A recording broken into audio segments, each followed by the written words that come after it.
नमस्कार मित्रों, गायत्री विद्या मंदिर उच्च माध्यमिक विद्यालय सांचौर की ऑनलाइन क्लास में आप सभी का स्वागत है। प्यारे विद्यार्थियों, आज हम चौल वंश में चौलों के प्रशासन का अध्ययन है वो करेंगे। तो देखिए,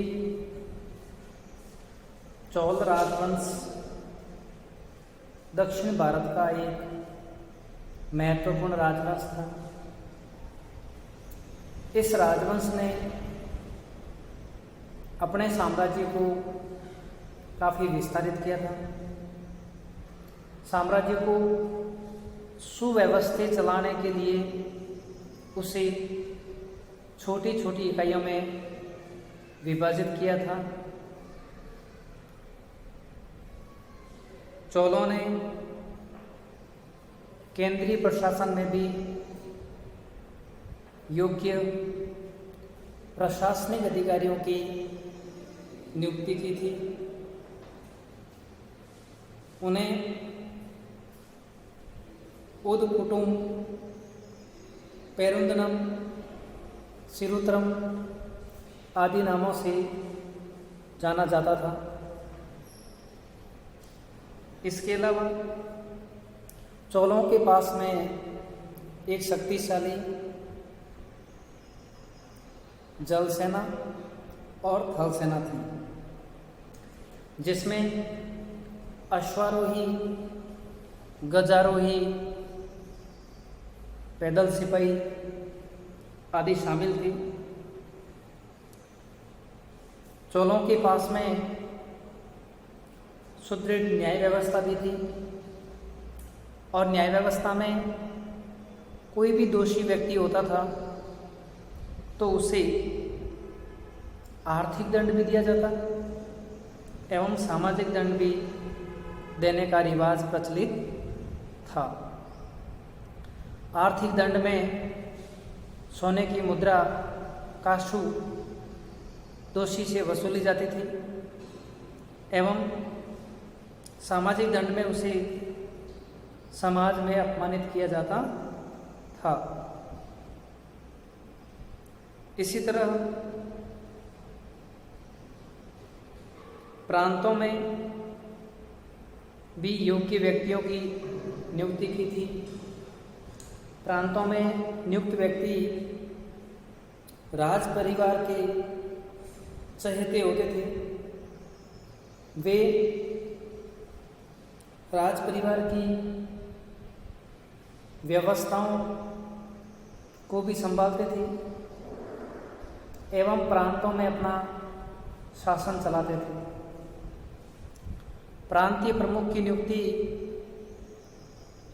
शासक द्वारा की जाती थी। प्रांतों में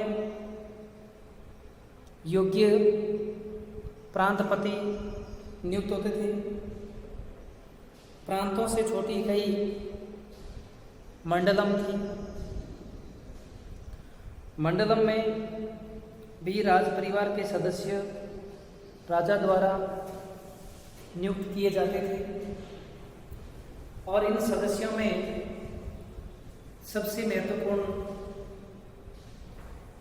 वो होते थे जो वहाँ की व्यवस्थाओं को संभालते थे। मंडलम के बाद वलनाडु या नाडु स्तर की इकाई होती थी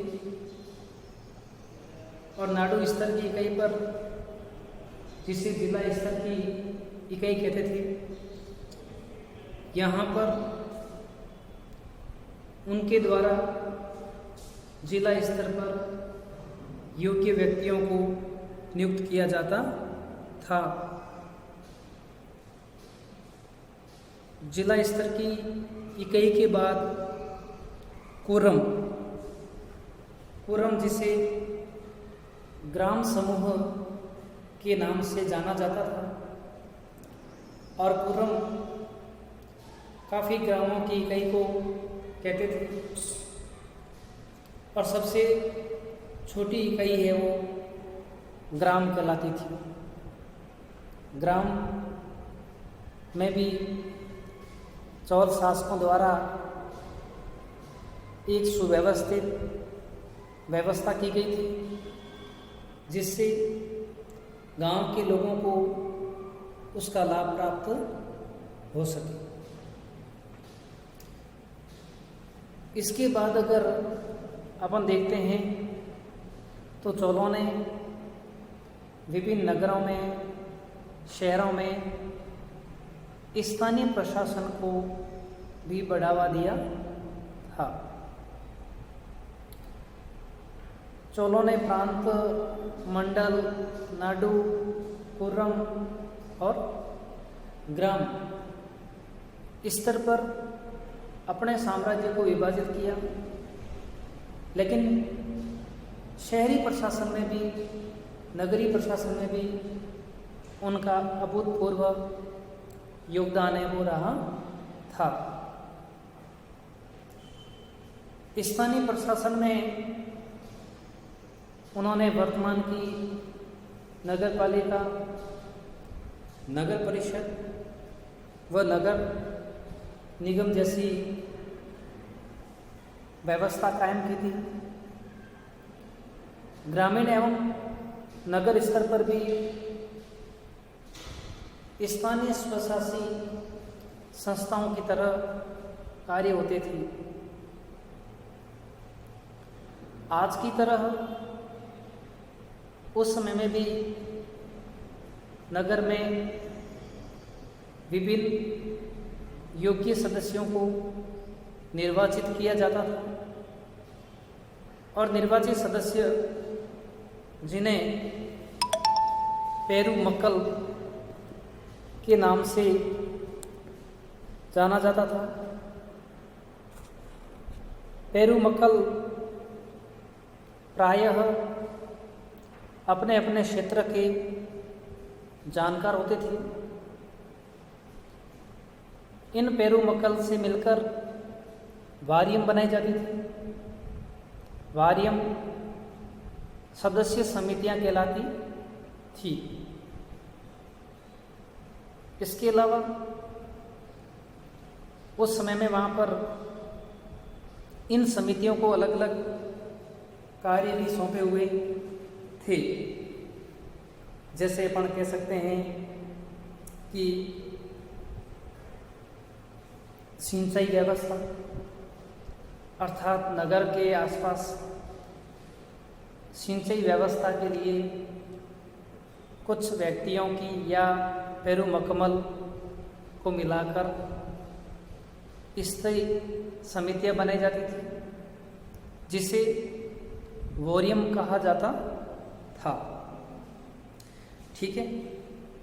इसी तरह भूमि विवरण, अर्थात भूमि का नक्शा है, भूमि कैसी है, कितनी आबादी निवास करती है, कितने लोग कहाँ निवास करते हैं, कौन सी सघन आबादी है, कौन सी विरल आबादी है, आदि का वर्णन रखने के लिए भी अलग समिति थी। लगान एवं करों की वसूली, लगान और करों को वसूलने के लिए भी अलग से समिति बनाई हुई थी, जो लगान एवं करों पर नियंत्रण रखते थे। कितना लगान वसूल करना है, कितना कर वसूल करना है। इसके बाद मंदिरों की देखरेख, जिसमें मंदिर जो है वो शहर में आए हुए थे, उसमें किसको पुजारी रखना है, किसके लिए क्या कार्य करना है, आदि सारी चीज़ें ध्यान में रखी जाती थी। न्याय, अर्थात न्याय व्यवस्था संभालने के लिए भी समिति होती थी और उसमें भी योग्य व्यक्तियों को नियुक्त किया जाता था।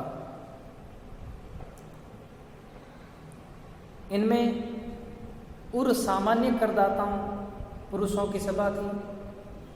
सभा महासभा में केवल ब्राह्मण सदस्य आते थे।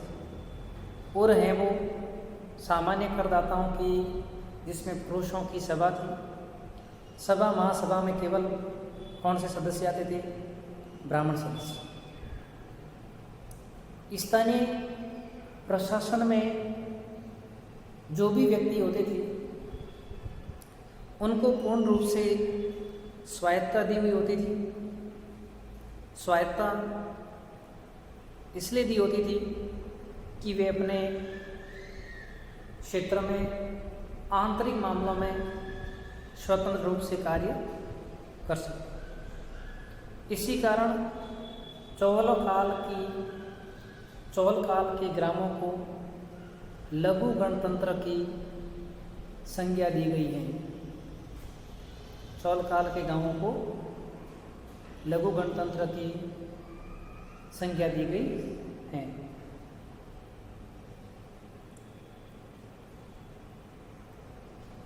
फिर अपन देखते हैं चौल कला के बारे में। तो देखिए, चौल शासकों का शैव धर्म के प्रति जुड़ाव था। चौल शासक शैव धर्म को अपनाते थे,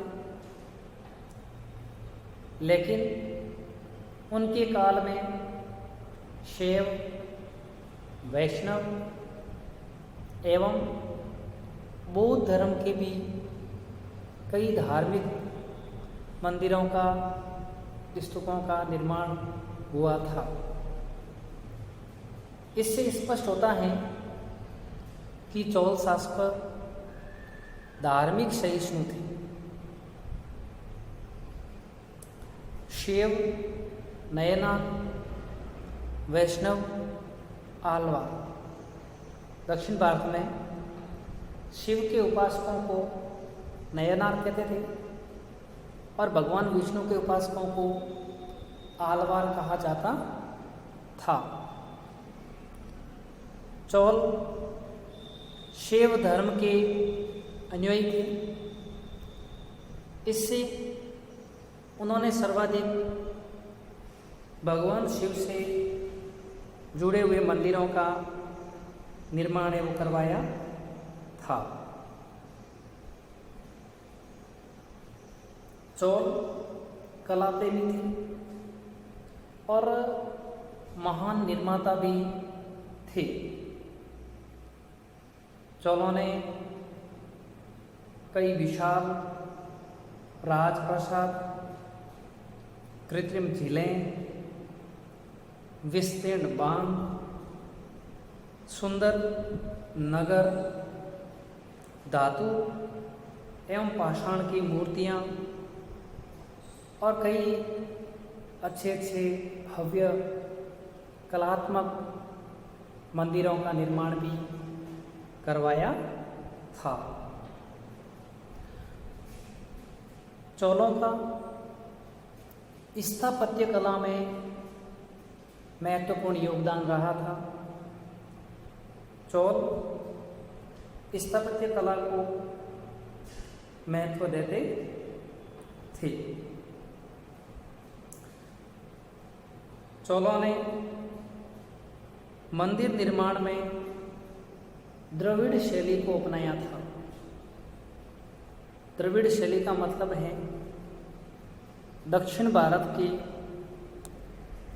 मंदिर निर्माण की प्रमुख शैली। तो चौलों ने इस द्रविड़ शैली को है वो अपनाया था।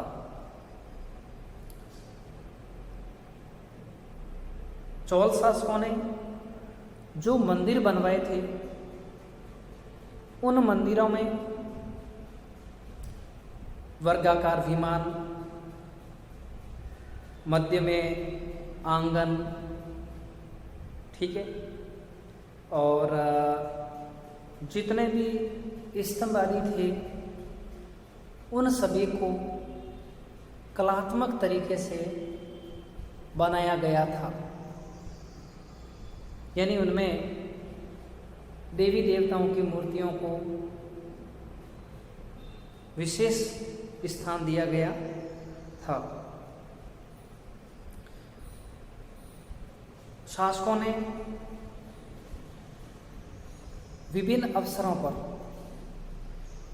जिसमें उनकी कोई बड़ी विजय हुई है या कोई पुत्र प्राप्ति हुई है या जीवन में कोई बड़ी खुशी प्राप्त हुई है, तो उस समय उन्होंने कई भव्य गोपुरमों का निर्माण करवाया था। गोपुरम दक्षिण भारत के द्रविड़ शैली के जो मंदिर होते थे, उन मंदिरों के प्रवेश द्वार और उस प्रवेश द्वार के ऊपर गोपुरम होते थे। गोपुरम अलंकृत और भव्य ऊंचे होते थे, जिनको दूर से देखने पर मंदिर होना प्रतीत करवाते थे। ऐसे कई गोपुरम भी दक्षिण भारत में देखे जा सकते हैं।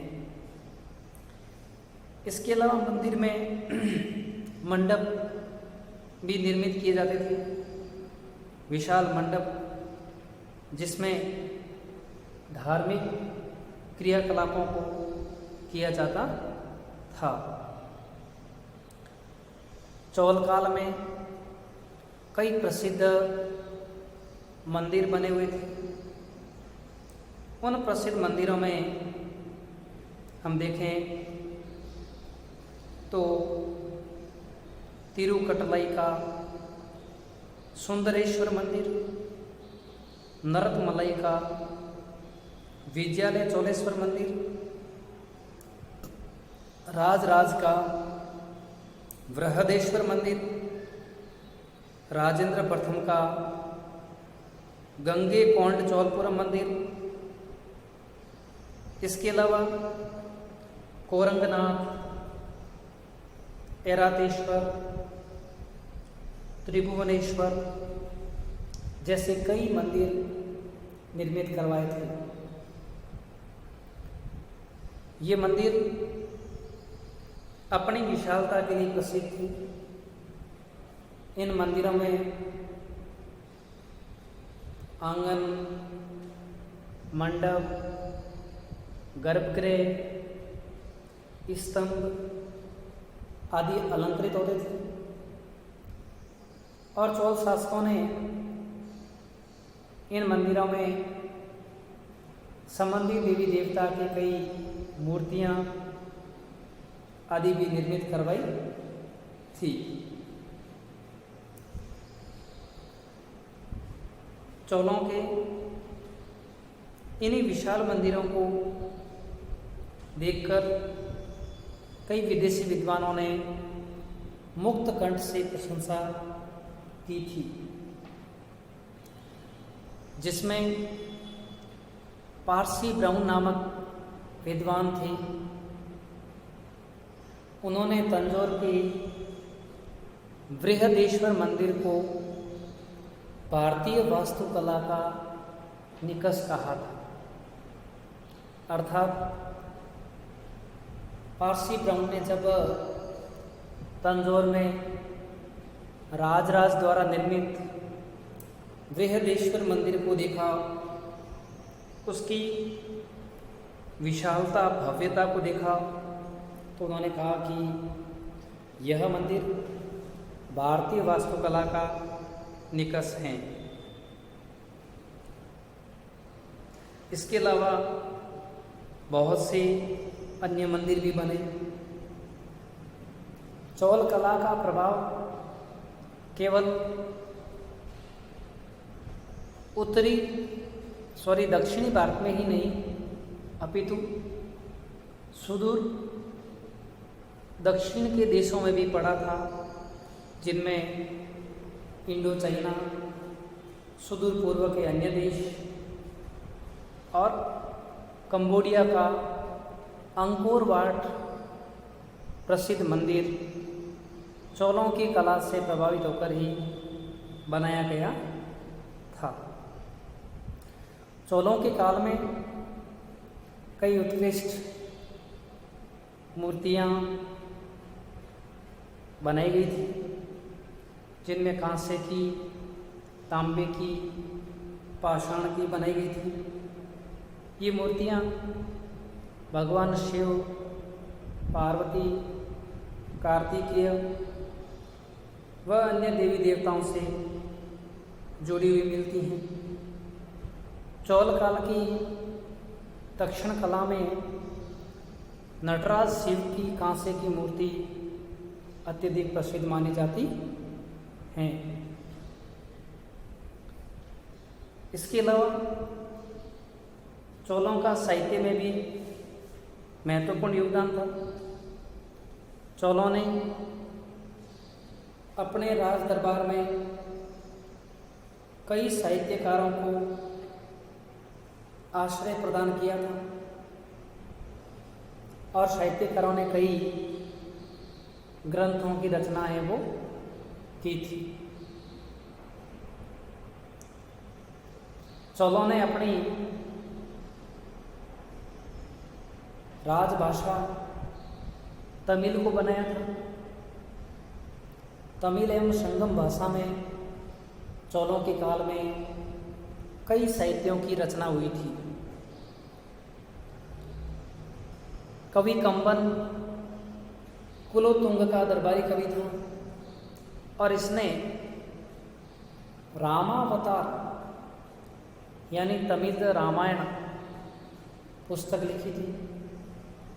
जो रामावतार तमिल रामायण पुस्तक थी, इसके रचयिता कौन थे? कवि कंबन, जो किसके दरबारी थे? कुलोत्तुंग। तो इस तरह हम देख सकते हैं कि चोलों ने अपने साम्राज्य को भव्य बनाया और उसमें साम्राज्य का छोटे छोटे भागों में विभाजन, स्थानीय प्रशासन, चौल कला एवं मंदिर निर्माण आदि की जानकारियाँ मिलती हैं, जो चौल वंश को श्रेष्ठता प्रदान करते हैं। Thank you.